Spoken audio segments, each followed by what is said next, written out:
Welcome to the interview room. Muzzy checking in, the times here. How you all doing? All right, let's begin. Let's have a chat about the fact that I want to interview the best fighters in the world, and that's that. Had a lot of guests from everywhere, all across the globe. Fighters tell me about the journey. What's going on, boys? Kingy, Riddler, good to talk to you guys. What's been cracking in this challenging time, shall we say? Nothing's been happening. That's the problem. Exactly. So how you boys been finding it? Like, Riddler, I know you've been doing your online classes and still keeping things going that way. How's that all going? Yeah, look, it's going well. You know, for what we can do and what we can offer at the moment, making the most of what we can actually do. Yeah. A couple of weeks ago, when all of this came in and the gyms had to close, like that first week afterwards was just hectic, because we just went from having to shut our doors, not having any money coming in, like the direct debit companies froze all payments for every member in the gym, which was fine. We would have done that anyway, but they just like put an automatic hold on it.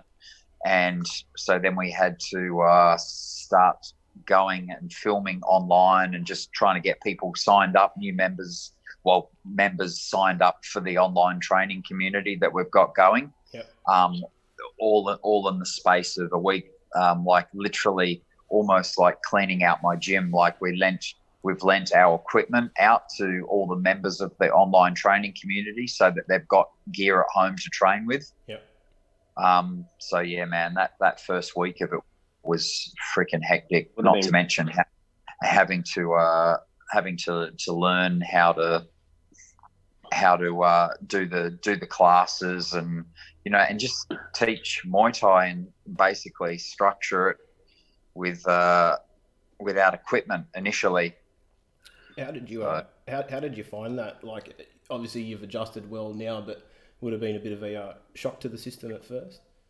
Yeah, it was actually a bit of a buzz, because it really got you thinking. Like stepping out of your comfort zone of your normal teaching. Yeah. Like our like the strength and conditioning classes and HIIT classes and things like that. Then they're no worries. They're pretty much normal. Don't have to adjust too much, bar the equipment that people have got. But yeah, with the Muay Thai, we were kind of initially gearing the classes and teaching them for people doing solo training at home without equipment. Yeah. So we were like really having breaking down. Obviously, there was a lot of shadow boxing and stuff like that involved, breaking down the technique, and then doing things like putting a lot of things like, say, as an example, on the wall. So getting to put on shoes, make sure they've got a good wall that they can practice their teeps on and stuff like that, Yeah. It was actually good to see, like, obviously, so I don't own a gym or anything, but you could see that, like yourself, a few of the other gyms, you could see them thinking and then and adapting to the change, you know what I mean? And then there was obviously some people which go, oh, no, we're not even going to bother. So it was good to see the different approaches people have taken.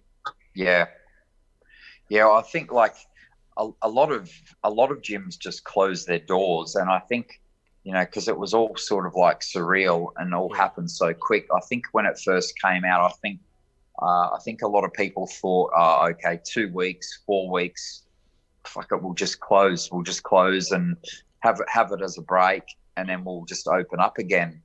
And then now we're nearly up to 4 weeks already, and there's no sign of it ending. Yeah, so, I thought that was them waving the white flag too early. Yeah. How have you found the numbers, Riddler? Like, have you found since you started with your online, people, have the numbers, have they grown, have they dropped, have they plateaued out? How have you found that over the month? We're growing. We've managed to maintain about 50%, which is I'm really happy with. More than happy with. It's obviously a massive drop in income, because we've we reduced the membership price down a lot, for the fact that people aren't in the gym and all that kind of thing. So, the income has been reduced dramatically, but I'm very happy with like the number of people that we've managed to get, and the numbers that we have as members of the online training community is still growing steadily, with say about five new ones a week. Yeah. So some of them have come from interstate and just people that have contacted us to do it, which is awesome. Yeah. Are you finding it just like not necessarily are you finding it more amateurs or more just your general sort of classes and not the pros, or the pros sort of getting involved as well? My team, my fight team, is still heavily involved, because the fighters are motivated. They're also disciplined. Yeah.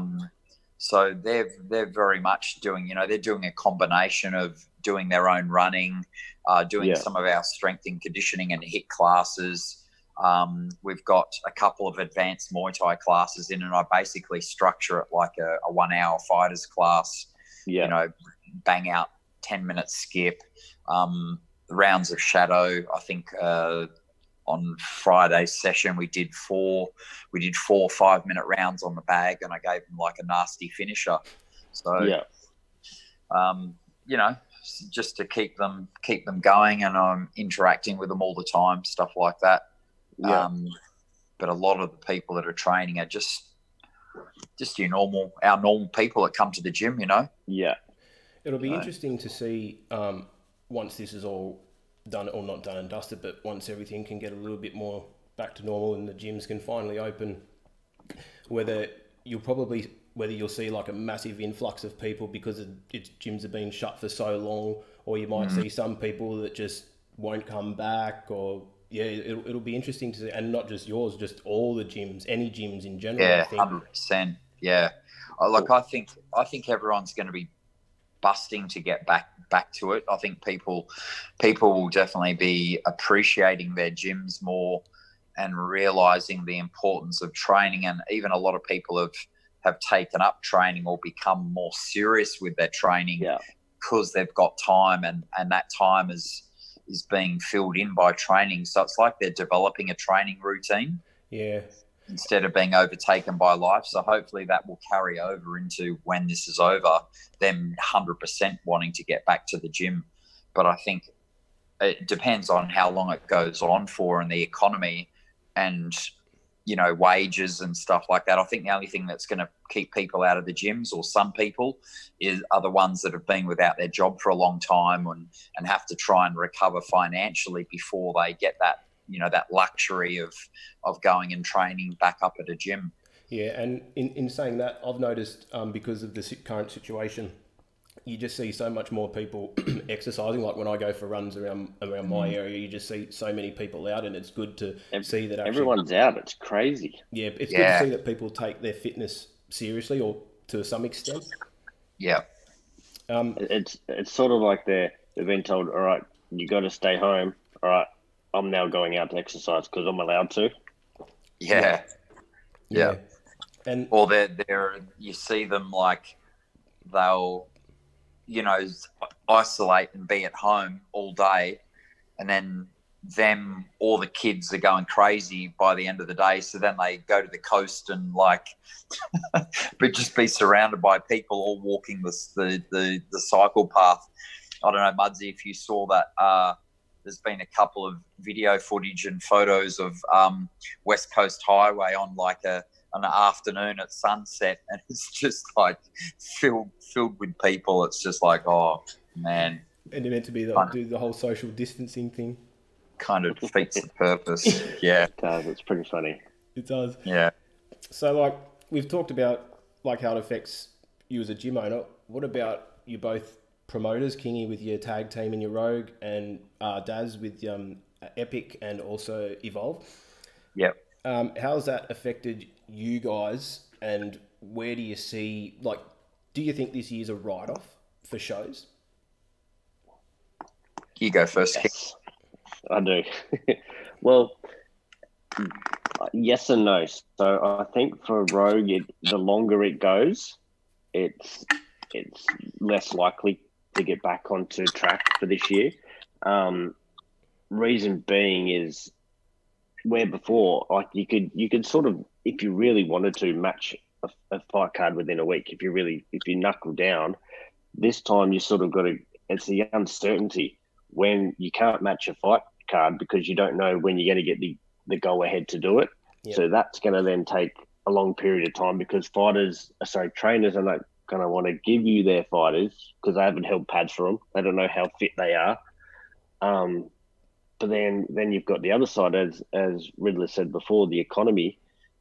The people who are coming to the shows, are they going to come? Can they afford it? Yeah. But then the mentality of people is also changing as well because you've got people are they're going to be scared to go out. Like, I don't think they should be, but it's going to take a long time for people to get over that fear of being around crowds. And so you've got that aspect as well. So you got there's three sort of things going against you to sort of put on a pro type of show, like one that costs a lot of money. I think we can, as I said, depends on when we get the go ahead. You can put a Genesis, Roots, Evolve type shows on because it's the lower end of the budget. You know what I mean? Yeah, and you can make your tickets cheap and stuff like that. Exactly, because your overheads aren't as expensive. So I think it's the longer it goes, the less likely, I believe. Yeah. What about what's your thoughts, Daz? I think the same. The longer it goes, the harder and the longer it's going to take to recover. I think if we sort of start to pull through this in at least sort of the next couple of months, I think we will get back to it slowly. But quite quickly. But if it's sort of like July and stuff like that, especially with the East Coast where it's a lot worse than WA, it's going to be a long, slow process. And I think, like, I've been thinking about this and probably putting it out there further down the track, and that is to help us rebuild Muay Thai. Let's all promoters bring our ticket prices down to, say, 5 years ago so people can afford to go to the show. Yeah. Like what Kingy said, about expendable cash. It's the shows that will suffer because people are trying to get back in front and trying to get their mortgages or their rent and things like that under control and back in the gyms training and all that kind of thing, Yeah. It would be almost like, okay, let's everyone take a hit for a while. Fighters get paid less purses, bring down the ticket prices, so that we can just get it booming again, get everyone going back to the shows because, it's a $50 general ticket or $45 general ticket and $70 for a ringside seat or something like that instead of where it's got up to $90, $100 and stuff like that, Yeah, definitely. And do you think they still are my prices? That's probably why I don't make money. Do you think that there should be like a cap of the number of fights on a show? Like, by that I mean, sometimes you see shows and they've got 25, 27 fights and they go for, shows go for 5-6 hours. Do you think sometimes shows should be capped or even broken up into 2 shows?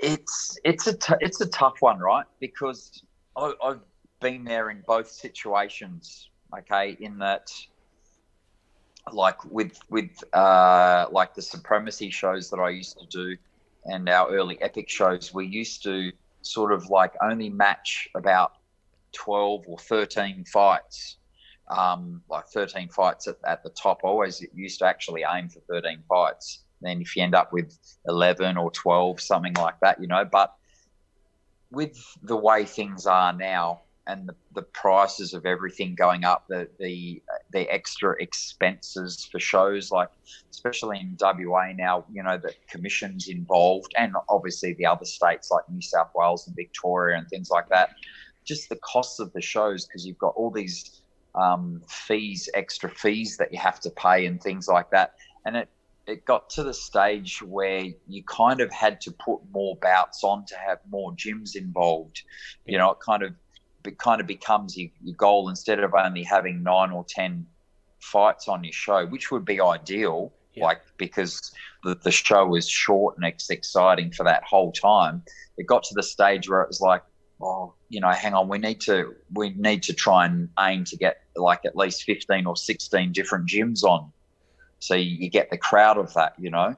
Yeah. And like for us with Epic and Evolve, we promote to get our fighters fight. So if I promote a show, I want like 10 of my fighters on.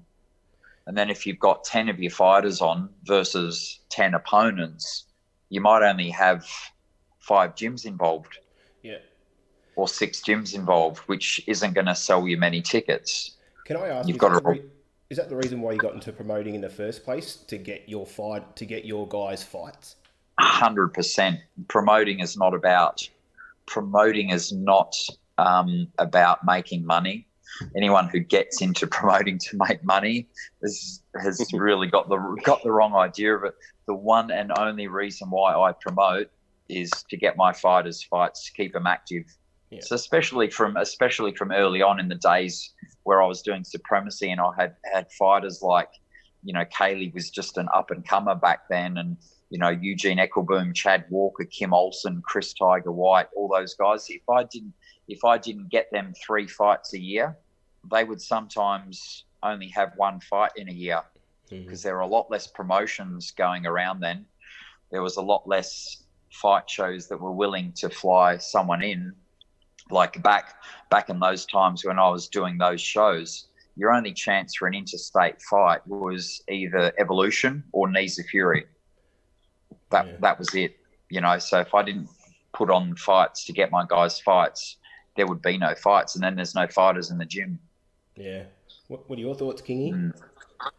Well, obviously I don't have a gym to put fighters on, but I understand why people like Riddler, and that's Evolution as well. When Nugget was promoting, like those guys, their bread and butter is the gyms. So if you don't have fighters fighting, you don't have a fight gym.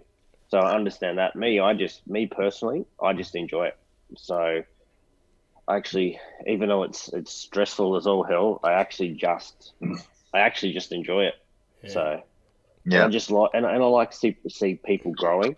Like for example, until a couple of shows ago, when he did his MCL, but Jonathan Aulu, he's progressed. Like to see his progression and sort of help see his vision and see him getting better and stuff like that. Yeah, that's what I enjoy. So just seeing the growth of people, you know. Yeah, and because of all the shows that have been cancelled, what were some of the matchups that were organised that you would like to see, hopefully in the future? Well, I want to see Zach and Max back for the tag team. That's unfinished business. I think that was going to be a cracker. Yeah. Well, it still was. It still was. They're both pretty keen for that. Yeah, they're both pretty keen for that. Yeah, look, there was so many good matches, you know, that have obviously not gone ahead. To name a few, Tyler Hardcastle was going to fight Singh Payak. That was going to be a ripper of a match. You know, locally, we missed the bigger domination event. You know, Jordan Godfredson was going to be fighting for the WBC world title. That would have been an awesome fight, awesome opportunity for him for that WBC strap. One of my guys, Ben Worsfold, was going to be fighting Roy Wills. That would have been a cracker.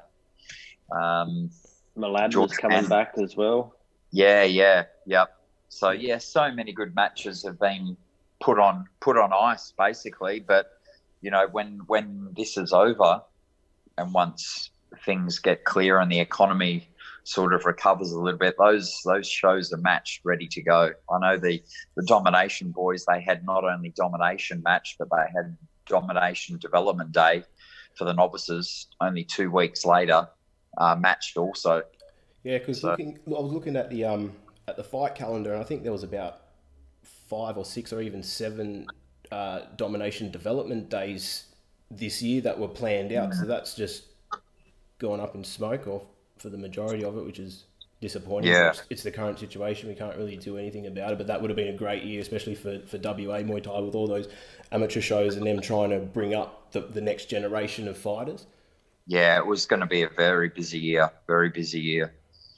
Yeah. So how has this situation affected you guys mentally and physically, and how you coping with it? What are you doing to cope? Kingy, you want to go? Yeah, mentally, I'm actually not surprisingly, my phone is dead quiet.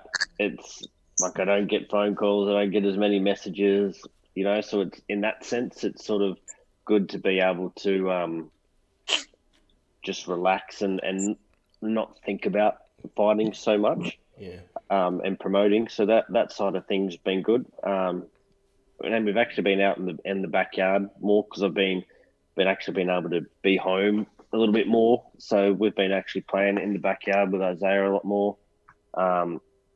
Keeping fit, I haven't done much, but that's not new. But I need to. What about yourself, Riddler?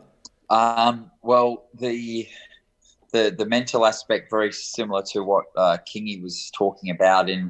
I've just been thinking of it and, you know, looking at it in a positive way, in that I've actually been enjoying just my phone being quiet and not spending maybe half of my day on matches and matchups and things like that. So rather than just, you know, be depressed about that or be bummed out about that, you know, that's going to change. Yep. So I'm just making the most of it and taking it in as quiet time, active recovery, I like to call it, and just focusing on the positives out of it, like getting to spend extra time with my boys. And, you know, for the first time in 30 years, I'm not in the gym in a night time. You know, I'm even at the latest, like we do live filming every night, but even the ones where I do the 6 o'clock class, there's a couple of nights that I don't. I'm home by 7 o'clock, so I'm here to put them to bed and hang out with them. And the other days where I finish earlier, filming at the classes, I'm home by 5 o'clock, 6 o'clock. So it's just brilliant getting to hang out with them and be here and be here for dinner and help put them to bed and stuff like that. So, because I miss out on all of that except for on the weekends, you know. So yeah, that part has been brilliant. I've been training heaps, very active. Sorry with that. I think that's a silver lining to this. Like, because I was speaking to Daddy Cool the other day, and he works in superannuation, and he's on the road to and from meetings, like even sometimes like when businessmen are after hours sort of stuff. So he doesn't like you, but obviously not in the gym sense. But now he said he can be home. Then he just jumps on Zoom and then does meetings with people, you know, like he'll have dinner, put the kids to bed, jump onto a meeting, you know, without and being at home. So looking at the positive side of this things, it's actually going to change and the way that people do things, I believe. Yes, I think so too. And people are now actually appreciating the home time a lot more and working out how they can actually do it. Yeah. When it does change, like actually continuing to do it that way because they enjoyed it and realised that it makes life better. Yeah, well, before it's like, oh yeah, I've got to do this. Oh, I should do it. I've got to work out a way to spend more time at home. Now you've been forced to make that change, and it's like, oh, it's actually quite easy to do that now. And one of the best things is there's bugger all people on the roads Yes. Yes. True. But I think it's just, yeah, you're right. It's forcing people to change, and I think a lot of places will sit back and reassess and go, okay, like, we need you to work, but do we need you to work here? Can you just work from home, which will hopefully ease up congestion, and a lot of other things. Just has like a bit of a knock-on effect, I guess. Yeah, but even the gyms, it's been positive to see. It's not all of them, but some of the gyms they're just like, all right, this is what has happened. We now need to adapt and overcome the situation and changing. But then you still are getting to see the negative people. Oh, this sucks. This sucks. It's like, just unfortunately, this is the hand we've been dealt. Let's deal with it. Let's try and make the best out of a shitty situation. Yeah. Like same. Like for me, like closing the doors on everyone was not even an option. Didn't even go through my mind one time. Like when they announced the gyms were closing, like I think on the Saturday night or something like that, and we had our last morning class and did our last couple of PTs on the Monday morning, and I think we were doing like live classes by Tuesday or Wednesday. Yeah. It was like just not an option because I just wanted to keep people moving and positive, and then they come back to the gym too because you keep them involved, and people need it. They need it mentally and physically. Yeah, you got to lead with that positivity. Absolutely. Well, guys, I'll put the forum out there. Is there anything that you guys want to bring up that I haven't brought up that you guys want to chat about?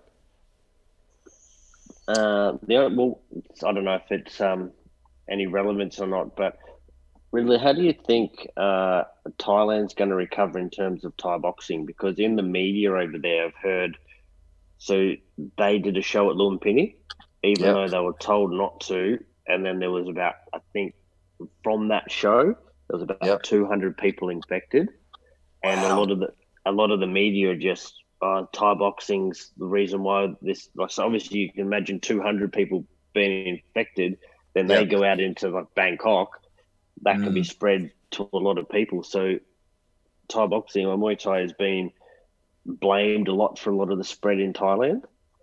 Do you think that's going to be a spread-on effect? Wow, yeah, I didn't hear of that.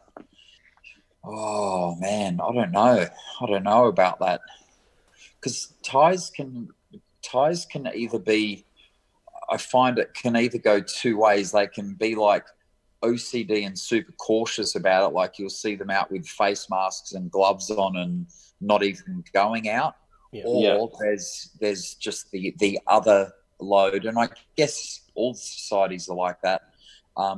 Just don't care, you know what I mean? Yeah. Like, you can be in Thailand and you can see someone have an accident and come off their bike and lose a leg, and like they just look and start laughing. Yeah. Like, look at him, he just lost a leg. Like, yeah.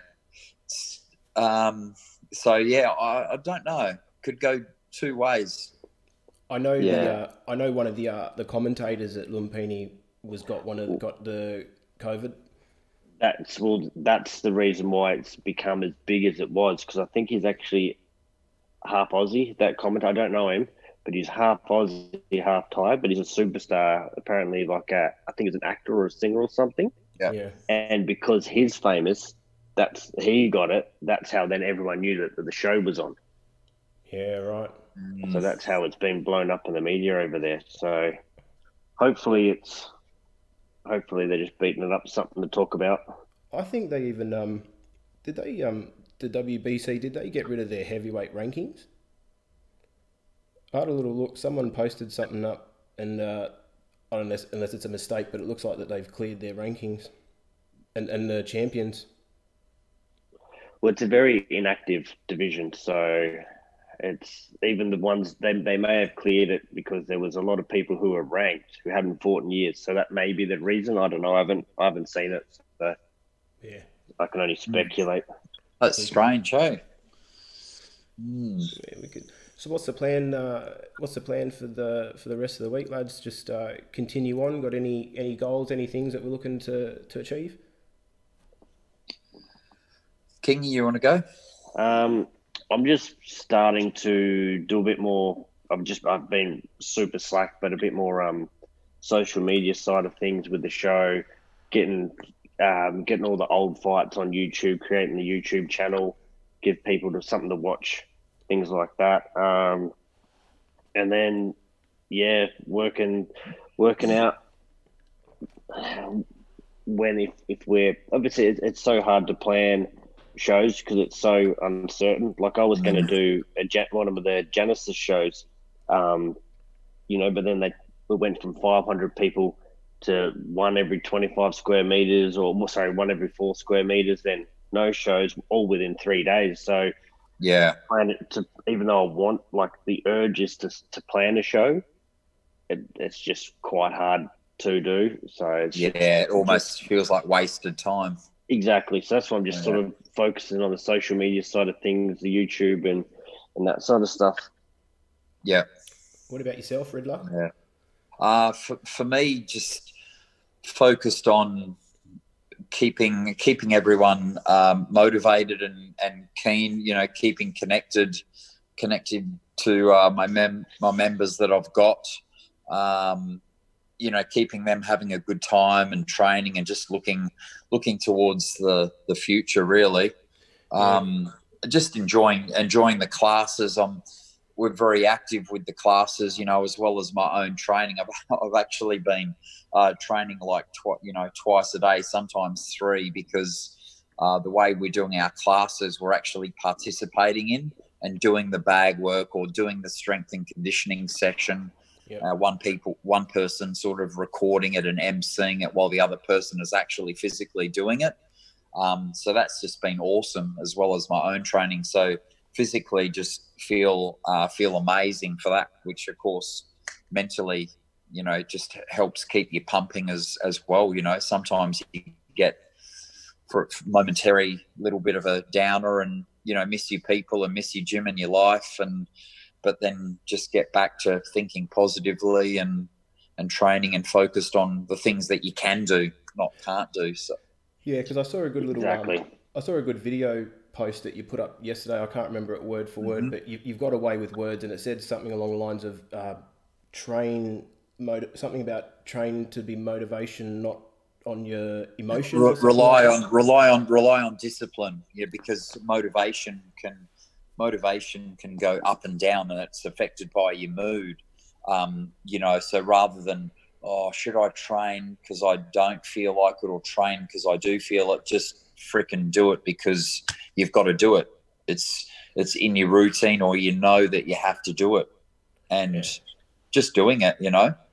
Doing it. Nothing else matters. It's time to train. Absolutely. And actually, here I want to ask you a question. We're coming up to autumn/winter. It's starting to get a little bit cooler. Winter's coming. Are you boys more of a fan of training in the or not you, Kingy, but are you guys more of do you guys prefer Muay Thai in the summer or the winter? Definitely the summer. Same. Yeah, definitely. Yeah. I mean, I still train equally in winter. I never look at the weather as an excuse by having that discipline to train and stuff like that. And I've actually found sort of there not to be a huge difference, that obviously other people feel the same way. Like the training becomes a part of their routine and they become more disciplined. Yeah. So I found back, say 10 years ago, the numbers used to drop off massively over winter. And I used to remember thinking, fuck, we've just got to try and get through winter and then it'll be summer and we'll be right and everyone will be back. But now it's like you get people joining up equally in winter as you do summer.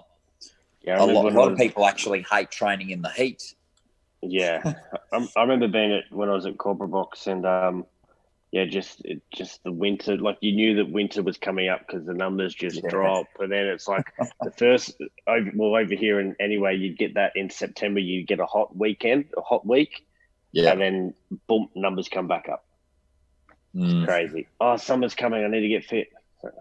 Too late now. Too late. Oh, wicked. Well, lads, really enjoyed this chat, and hopefully with things going on, we'll be able to do a bit more of it. So anything else you guys got to say before we sayonara?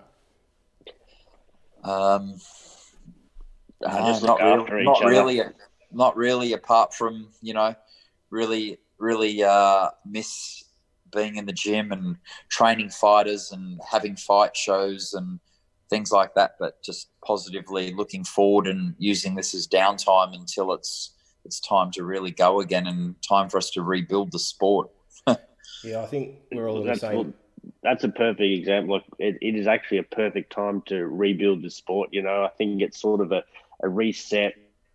I feel that a few people who are a little bit fraudulent, so to speak, will sort of disappear, and the true growers and believers in the sport will rise.